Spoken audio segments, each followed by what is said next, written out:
Yeah, so good morning, everyone. As Leanne mentioned, so we did this, I'm going to present the findings of the affiliate survey that we carried out at the very end of last year, in which we surveyed, some of you may have got the questions, hopefully you did.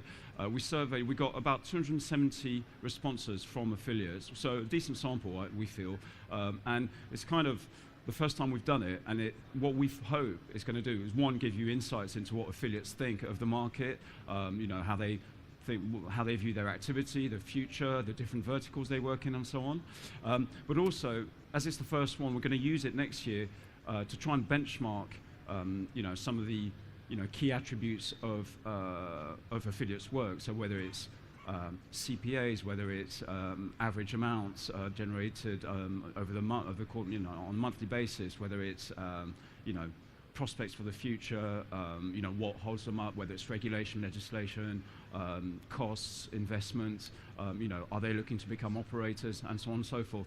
So quite a broad range of topics. I'm just going to really, to an extent, rattle through the presentation because it's quite long.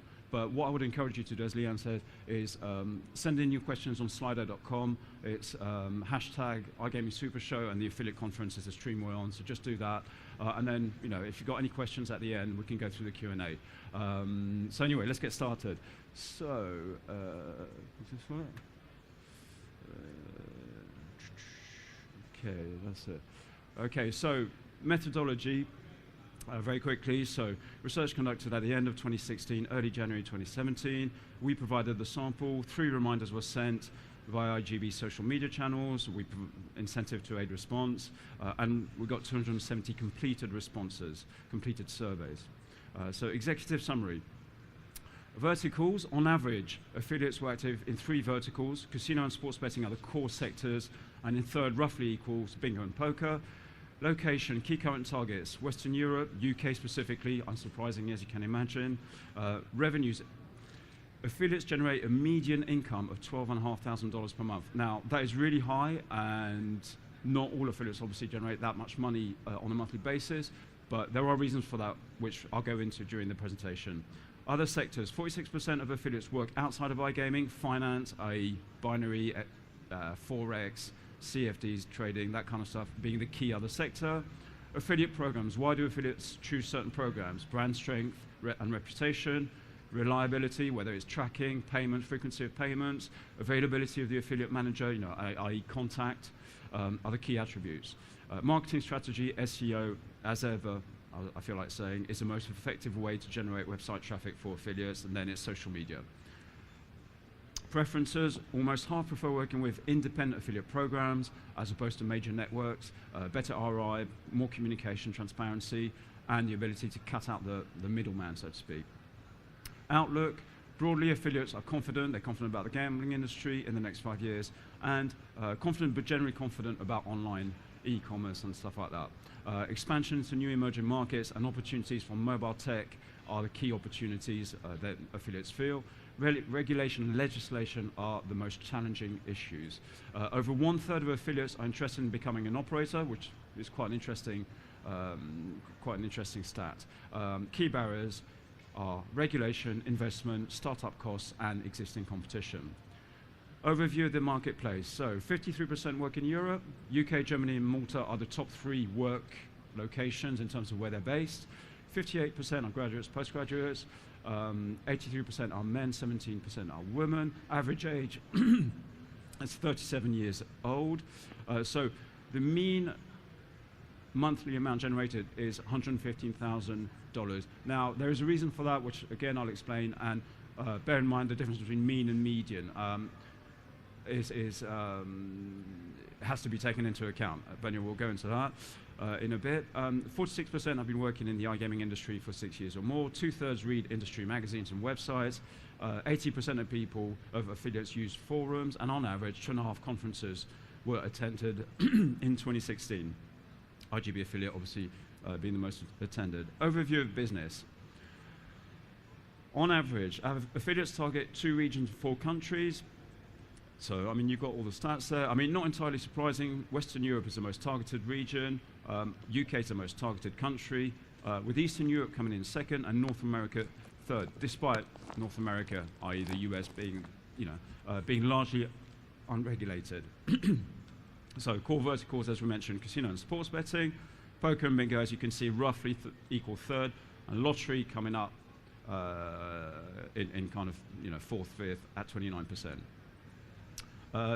Approximately 50. There's a 50-50 split between organizations, affiliates that do affiliate outside of iGaming. So 46% work outside of iGaming as well as part of the sector. On average, they're signed up with 37 operators, but only promote 24 at any one time. Personally, I find that number very high, but who knows? I mean, that's what the survey brought back. So, monthly amount. The mean monthly amount is 115,000. Now, the reason this was so high is slightly skewed because basically what happened is quite a few affiliates earn really high amounts, roughly more than $400,000 per month, and that kind of brought the average up. And the mean number is basically the average of all the numbers. So sum total divided by the numbers of respondents, and it came up with that. So the median amount, which is actually the number that appears most regularly throughout all the data, is actually $12,000 a month. So, on this particular aspect, obviously the median number is much more accurate, as you can imagine, but still, it's still a pretty decent amount, as you can tell. So, almost half of affiliates' commissions overall rose in 2016. 64% successfully requested an increase from an affiliate manager. Now, really, all that means is if you don't ask, you don't get. As affiliates, you ask your affiliate manager, well, look, I want a better commission structure, and 64% of the time, it was successful. So 37% of affiliates saw their commissions increase. So, level of activities are, roughly more than a third of affiliates saw their levels of volumes increase and higher commissions. Facebook, Twitter, most effective social media channels, unsurprisingly. You can see YouTube is virtually actually equal with Twitter. So, it's really come up in the last few years in terms of promoting gambling sites. SEO, unsurprisingly, identified as the most effective tool, followed by social media, email marketing, PPC, and so on. So 36% of affiliates use PPC to promote their affiliate websites, 60% to maintain opt-in. A median number of 19 domains are owned by affiliates, but obviously the highest number is between 1 and 5.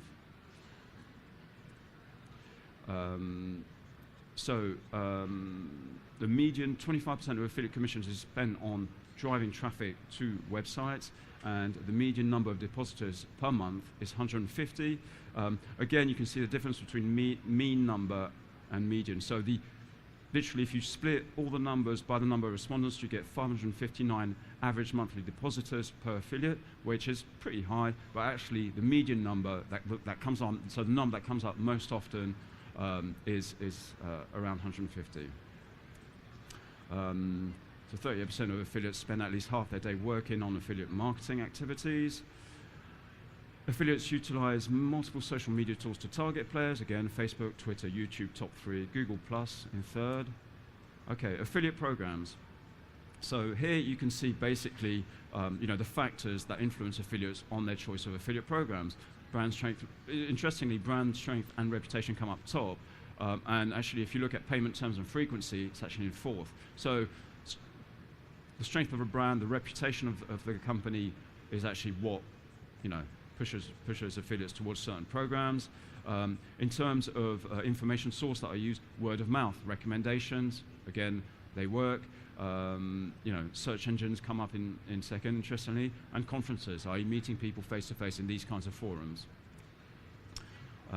Most affiliates read T&Cs, well done you guys. So it's about half. 35% sometimes and 10% never. So, make of that what you will. Almost half prefer working with independent affiliate programs, as I mentioned, as opposed to big affiliate networks that might have multiple brands working under them. And basically affiliates tend to prefer working directly with a program. 73% would prefer to be contacted by affiliate managers on a weekly or monthly basis. Delivering regular information and increasing immediacy are key themes to improve future communication. Financial and communication issues are key barriers to promoting operators. So basically, I mean, you know, in simple English, it's if a program doesn't pay on time or frequently when it's supposed to, and if there's not enough communication, affiliates are going to, you know, take the plug out, basically, understandably. So better and clearer communication are key themes, and improving payment terms are key themes. Okay, becoming an operator. Okay, over 1/3 of affiliates would consider becoming a gaming operator. 12% are currently going through the process. Now, I think, you know, if you look at that kind of data, it's really interesting. You know, 30% of you guys are thinking of becoming operators, of, you know, crossing the line and to become an operator. And you've seen it, you know, with all the M&A stuff, whether it's Catena Media, RateTech, GIG buying up all the affiliates. But, you know, a company like GIG also run their own website. So they're owning, you know, the operator side as well as the affiliate, i.e., you know, where they generate the traffic from, which I think is a really interesting development for the industry. You know, what does it mean for affiliates? What does it mean for operators who are clients of GIG? You know, you're kind of, not only on the operator side are you dealing with a company that is competing with you on the operator side, but they also own all the affiliate traffic that they're sending to you. It's, you know, it opens up whole kind of loads of questions of where the industry is heading. Okay, so almost half of those in the process of becoming an operator at the time we were talking to them expect to be able to do so in less than 3 months. So, you know, one must assume, you know, so 15% of those people have gone live already since January. Made it so gone from affiliates to being a live operator in the last, you know, in the first 6 months of the year. So startup costs, regulation, legislation, and competition are the key barriers to becoming an operator. Okay, so then keeping abreast of the industry, news, you know, where do you get your news, where do you get your information from? Conferences and industry news. Yeah, apologies for the slide, it's not very good quality, but conference and industry news websites are the most useful sources for keeping abreast of the industry. Approximately 8 in 10 use affiliate forums, so GPWA is the main forum that is being used, but then you also have all the others below. Over 2/3 use an industry magazine or website. Industry websites used the most, you can see GPWA, iGaming Business, IGB Affiliate, etc., etc. Okay, 80% of you guys have attended an iGaming conference in 2016, with IGB Affiliate being the most popular. Okay, future of the industry. Okay, as mentioned at the start, high levels of confidence around the gambling industry for the next 5 years. So gambling industry, 83% of respondents said they were confident, 71% said they're confident in the affiliate industry. So really high levels of confidence, outlook, you know, what the future holds for them in terms of their business. New emerging markets identified as the biggest opportunity in the industry. So unsurprisingly, you know, any markets that haven't been, you know, that are not mature, basically, are being looked into very, very seriously with mobile, things like mobile, esports, obviously, virtual reality. You know, what's going to happen? New products and technology also are going to play a key role. As mentioned, regulation, legislation, biggest threat, but also must be pointed out. You know, it's a threat, but it is also an opportunity. You know, if you can generate strong business in a regulated market. In terms of whether it's for looking for investment, looking to exit, looking for steady revenue, it's worth looking into. Okay, regulation considered most important industry development for affiliate businesses. Mobile technology, apps, social media, social gaming identified as key trends and developments. Okay, the affiliate profile. Almost half of affiliates have been working in the industry for 7 years or more. 65% of respondents own their business. Majority of the 32% of employees who responded work in marketing, unsurprisingly. Majority of affiliates, are 50% plus, are based in Europe. UK has 32% of them, followed by Germany, then Malta, Israel, Spain, USA, Russia, and so on. I mean, the UK is, I mean, we're based in London, we're a UK company, so that's possibly a little bit, that's why the number is so high, but not entirely surprising. So Interestingly, you know, some regulated markets, if you look at France, it's a regulated market, only has 1% of affiliates out of the whole number, which is kind of interesting, you know, whereas Denmark is a much smaller market. There's only, 5 million people in Denmark, but it's regulated, but they have slightly higher numbers. So kind of interesting in terms of all the little detail you can go through when you drill down into it. As mentioned, 58% are graduates or undergraduates, or undergraduates or postgraduates. So overall, pretty educated, massive people. Over 8 and 10 are male, relatively young, 37 years old, and that's it. So those were the kind of, you know, the general general feedback that we got from the survey. We also, interestingly, did an operator survey where we got responses from 100 operators, you know, about how they view their work, how they deal with affiliates, which obviously we haven't got time to go into, but also there were some really good insights into that. So yeah, so we've got, what's the time? Yeah, we've got about 10 minutes. If you have any questions, you know, fire away.